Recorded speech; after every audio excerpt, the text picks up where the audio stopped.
দীর্ঘদিনের জল্পনা কল্পনার অবসান হতে যাচ্ছে। ব্রাজিলের অভিজ্ঞ মিডফিল্ডার ক্যাসেমিরো বিশ্বকাপ শেষে মেজর লিগ সরকারের ক্লাব ইন্টার মায়ামিতে যোগ দিতে সম্মত হয়েছেন বলে জানা গেছে। ম্যানচেস্টার ইউনাইটেড ছাড়ার পর থেকেই 34 বছর বয়সী এই মিডফিল্ডারকে নিয়ে আগ্রহ দেখিয়েছিল একাধিক ক্লাব।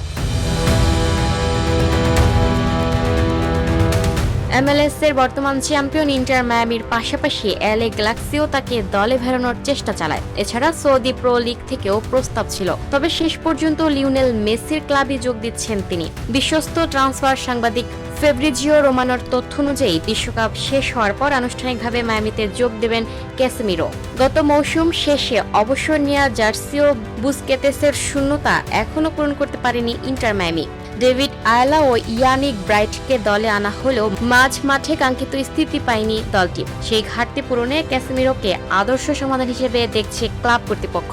তবে তিনি শুরুতে ডিজাইনেটেড প্লেয়ার চুক্তিতে যোগ দিচ্ছেন না। বর্তমানে মেসি, রদ্রিগো ডি পল এবং জার্মান বেতেরামের মাধ্যমে মায়ামির 3টি টিপি স্থান পূর্ণ হয়েছে।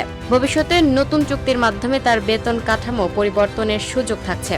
এদিকে বিশ্বকাপ চলাকালেই আরো কয়েকজন তারকা ফুটবলারের MLS এ যোগ দেওয়ার গুঞ্জন শোনা যাচ্ছে। ফরাসি তারকা গ্রিজম্যান ইতোমধ্যে অরল্যান্ডো সিটিতে নিজের ভবিষ্যৎ নিশ্চিত করেছেন। অন্যদিকে রবার্ট লেভানডোভস্কি শিকাগোর ফায়ারে যাওয়ার কাছাকাছি বলে জানা গেছে।